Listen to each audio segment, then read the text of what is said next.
listeners. I'm excited and thrilled to welcome you to a very special episode today. It is a concluding episode of our program series for the quarter, which commences in January 2025. Remember, the program is Infrastructure Dimensions and Economic Development on Amorgate Radio Communications. I remain your host, Titilola Ogushono. This quarter, we focused a lot on financial infrastructure and the role it plays in achieving economic growth and development in a given nation, in any economy. And we looked at various sub-themes, subtopics under financial infrastructure.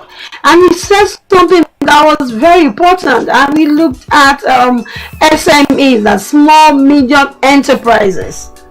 We mentioned that the crucial role played by small medium enterprises, the SMEs, in achieving economic growth in any country, nation, cannot be overemphasized. According to WTO, the World Trade Organization 2020 report, it revealed that SMEs provided about 70% of jobs and contributed nearly about 31% of gross domestic product GDP in developing countries, and that's a lot.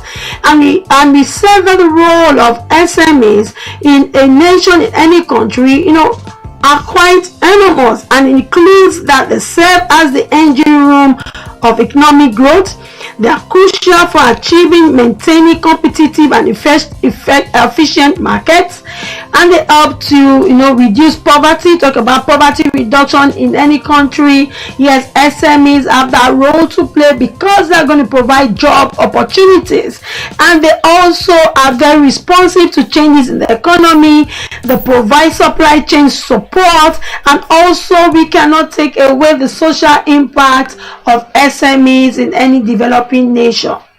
And all of these roles that SMEs keep playing in various economy, all actually aligns with the quote from Karen Mills, which says that it isn't the government that creates jobs, it's small businesses. Yes, government can employ all of the people. The SMEs, the small businesses, have the potentials to employ a lot of the people. In some economies, like we mentioned in some of the program, some of the episodes that we looked at, we have SMEs contribute, providing about 90% of the jobs. So if the SMEs were not there, what would have happened to 90% of the workforce? Where would they be? So that's the reason why you see government of various economies, developed economies, developing economies, continue to look at the business climate, continue to formulate policies that would help, expand, that will help strengthen the positions, the growth,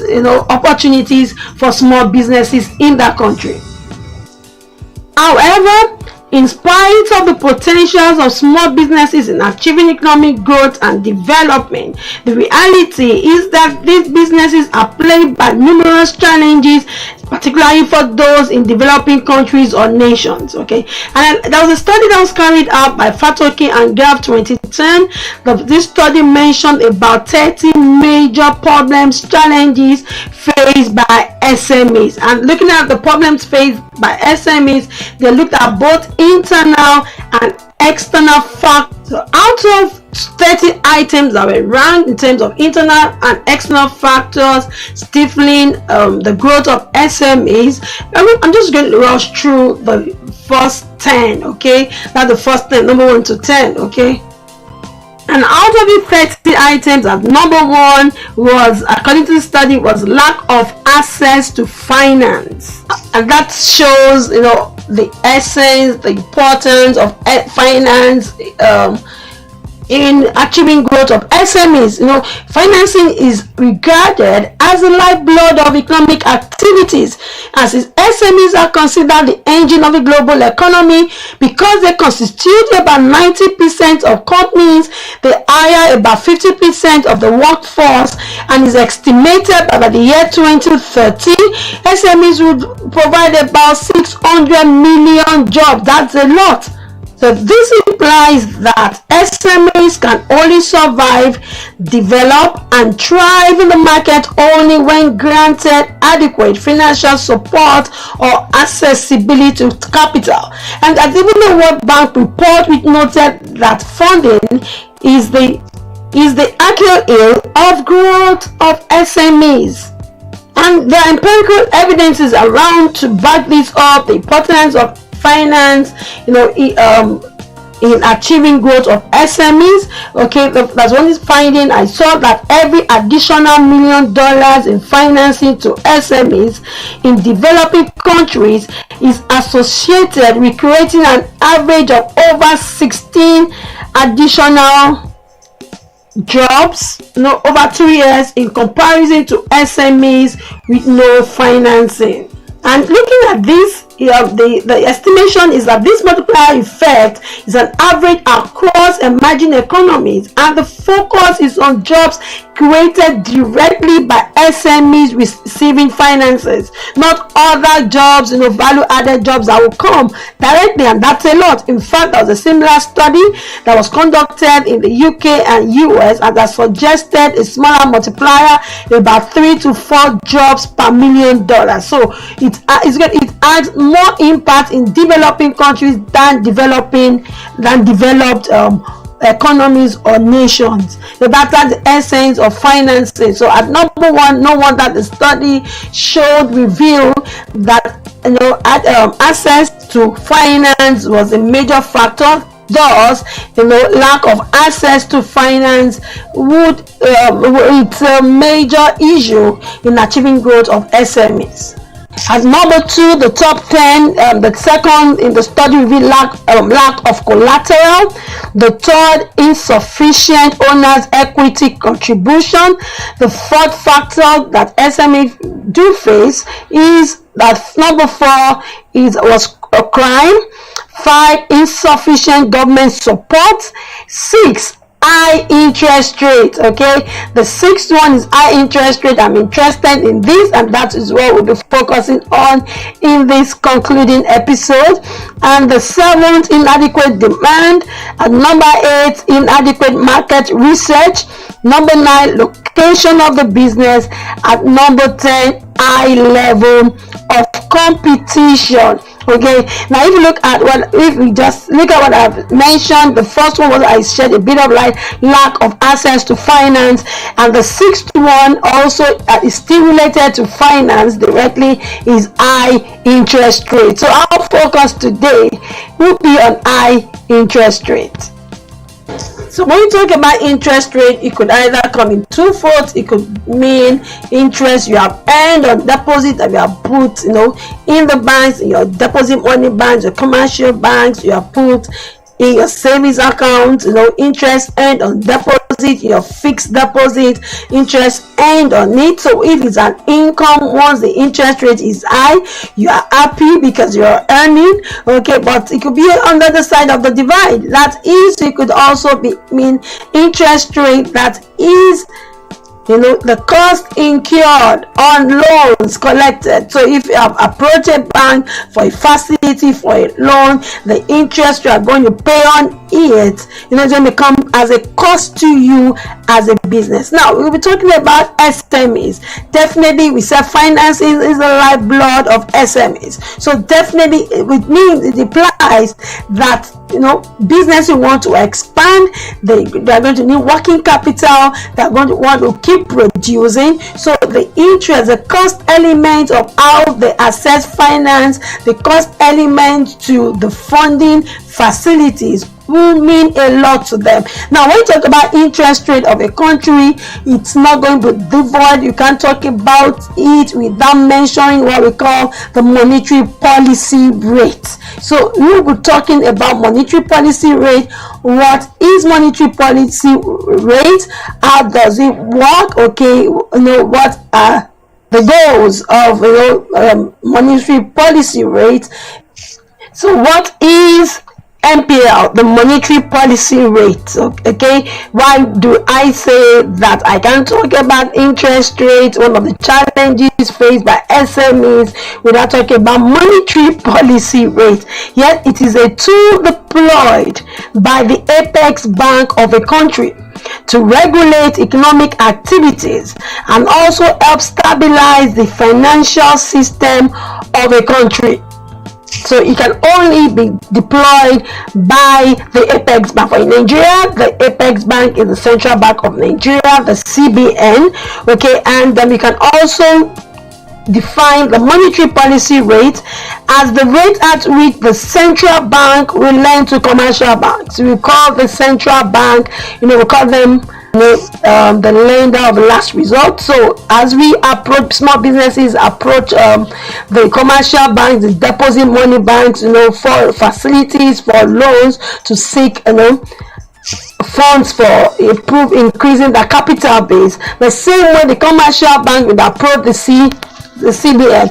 So it is rate at which the CBN would lend to the commercial banks. That's why the interest rates that banks will charge we cannot be lower than the MPR. Okay, so the MPR is the basis because the central bank will lend to them, and definitely the banks will add the administrative charges. So if the MPR in a particular country is about 27.5%, then you are going to expect the lending rate in that country to be about maybe 32-33%, or as the case may be, because the banks will also add the administrative charges to the MPL.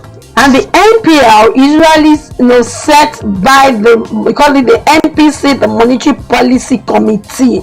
Okay, now the MPL is very crucial again because, like I said, it serves as a guide for deposit money banks, popularly also called the commercial banks, in determining the interest rate for deposits and loans to their customers or clients. Now you need to also know that the economic objective that a nation seeks to achieve will determine the type of monetary policy that the country would deploy.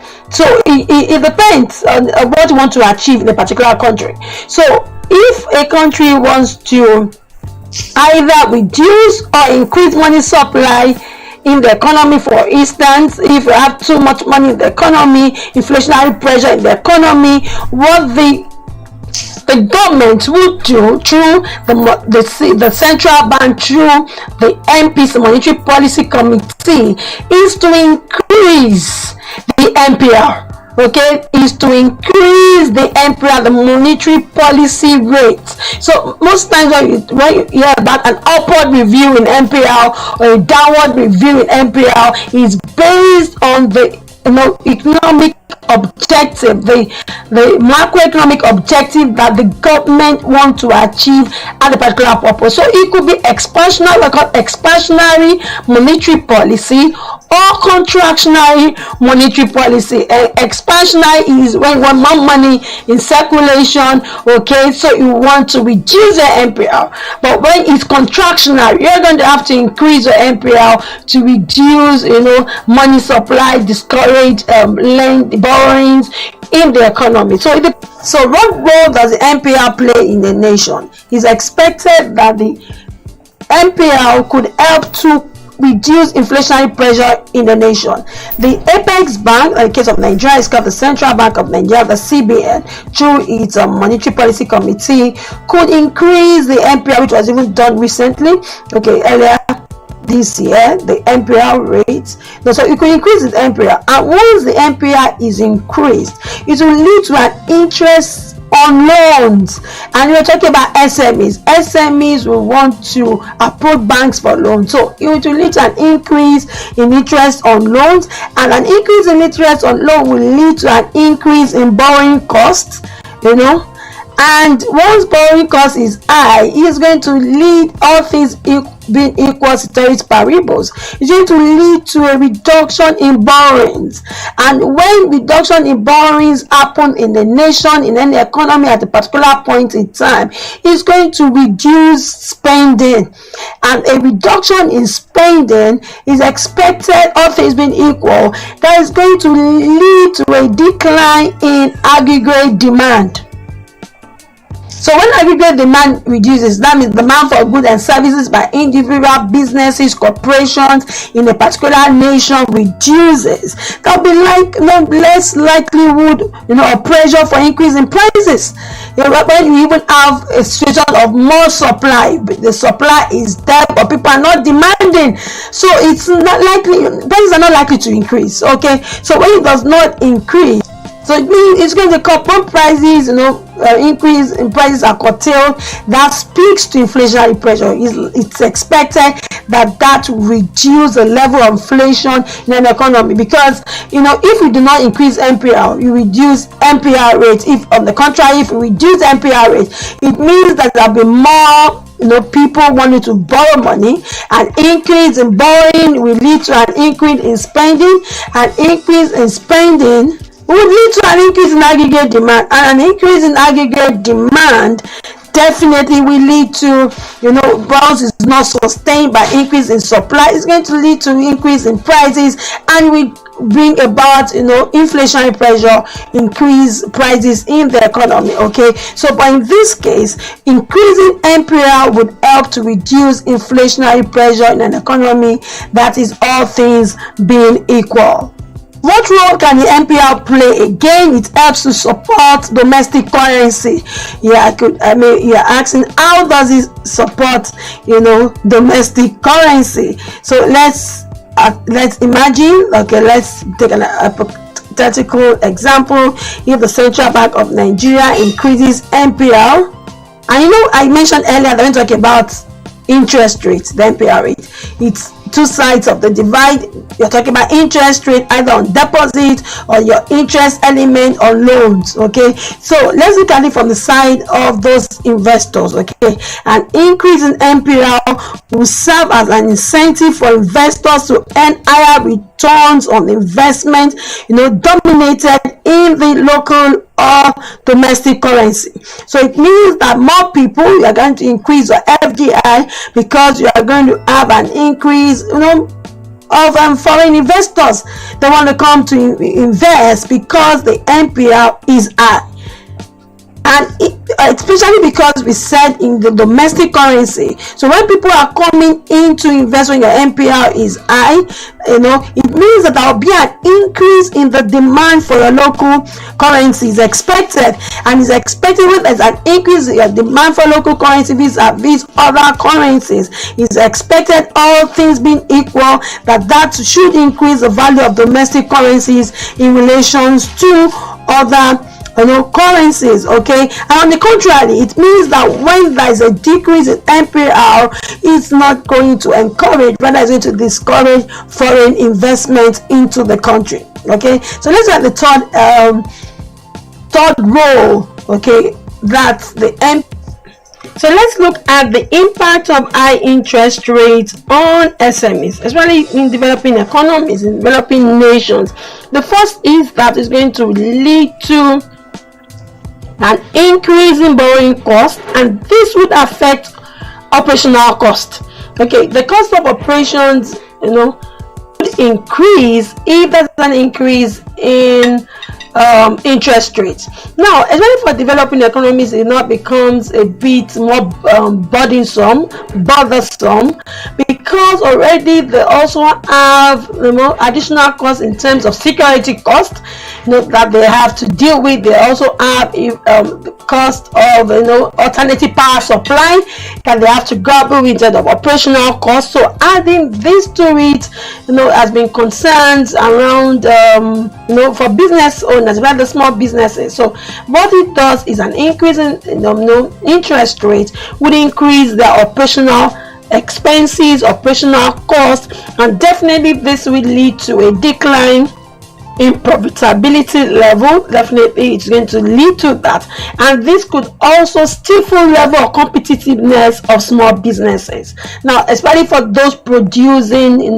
product. Okay, so if your operational cost is increased, if you are located in a country where the source of finance, the MPR, is high, interest rates are high, how do you want to compete globally with firms producing similar products in economies where they have access to loans, to facilities at a reduced cost? So for instance, if you are based in Nigeria where the MPL is about 27.5%, and we have plus give or take plus some other charges, administrative charges by the banks.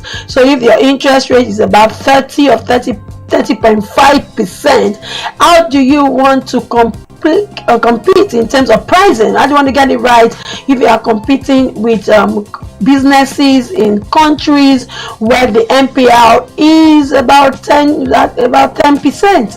Even the cost of funds is about less than 2 digits. Single digit. How do you want to compete in terms of pricing? So if interest rate is high, you could stifle your level of competitiveness as a small business. In fact, sometimes you could even ask that, what happens if you have collected a facility of probably when it was about 20% in Nigeria, and that's an upward review of the MPR that was done and it's 27.4%, and now you have to grapple with struggle with paying a 30%. Okay, for somebody who is just approaching the bank for a loan, you have the option of not collecting at all if the interest rate is high. But what happens to an existing facility and there's an upward review? So it means that your projections, your projection in terms of expected revenue, estimated cost would, it's going to be different. It's going to affect you if you are not very careful. So you see that small businesses will find it very excruciating when there's an upward review, and sometimes some have expressed their opinion that it could be, they find it very outrageous. Okay, but one thing we say in economics is that most times for government policies, you have to do trade-off. Okay, we talk about trade-off of macroeconomic objectives. Okay, so that's no way that for the bigger picture MPR could be increased, but of course we're talking about it having adverse effects on small businesses, because this would increase our borrowing costs and affect operational costs, especially in an environment where you still have other operational costs in terms of infrastructural deficiencies in the system. Okay, so let's look at another effect or impact of high interest on small businesses that will have limited access to funds or finance. Yes, because of the high interest rate in the business environment, small businesses, small firms will be put under pressure to find affordable funds, credit, or finance. Okay, and in cases where they find it so difficult to access affordable finance, is going to reduce their ability, their capacity to grow, expand. And of course, when small businesses cannot expand, we mentioned statistics that show that they provide about 70% of the jobs in some economies, even more than in some other economies. Okay, so it means if they cannot grow, if they cannot expand, another challenge you're going to have is that it's going to limit job creation opportunities. Is when firms can grow, is when they can expand the services. That is when they can employ more. So in addition to limited access to funds, another impact is that it's going to limit job creation opportunities.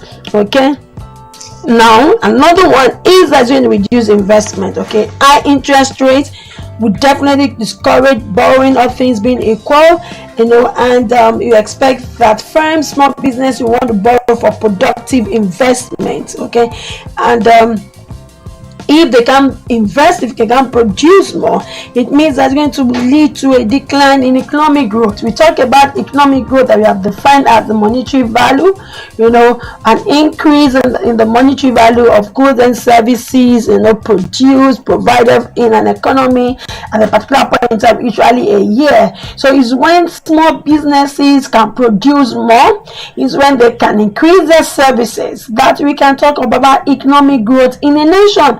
So if the investment level reduces, so definitely the potential money that could have been gotten will reduce, and that will lead to a decline in our GDP figures as a nation. And the next one I'm going to mention, the impact of high interest rates on SME, is that there will be an increase in the level of income inequality. Yes, one of the macroeconomic objectives of a country is to reduce the level of income inequality in a nation. You want to reduce the gap between the rich and the poor. That's why I talk about the middle class. So if you do not control this, if so you expect that small businesses will grow, okay, they get more income, but in a place where the interest rate is very high, okay, you realize that especially those in the rural areas might not be able to take out those loans, they not have access to it. How do they expand? How do they make income? How do they even make sustainable income? Okay, so you realize that those in urban center, the cities are likely to still get access to those loans at very high cost, because the market is usually there. Okay, so the income inequality gap, if high interest rate is not well managed, is going to widen, and that's one of the macroeconomic objectives of government, is to reduce the inequality. That's the gap between the rich and the poor. So you see the high interest rate, there are two sides of the so let's look at the MPR of some countries on the African continent. Uganda is about 9.75%. The MPR of Zambia is about 14.5%. Of Kenya is about 10.75%. Mozambique, the Central Bank of Mozambique fixes MPR about 11.75. Angola Central Bank, the MPR is about 19.50. The MPR of Nigeria, speaks about the Central Bank, the CBN, is about 27.50%. Malawi is about 26%. Egypt 27.75%, and that of Ghana is about the highest I've seen. Around the highest is about 28%. And I said that's the base of interest rate in such a country.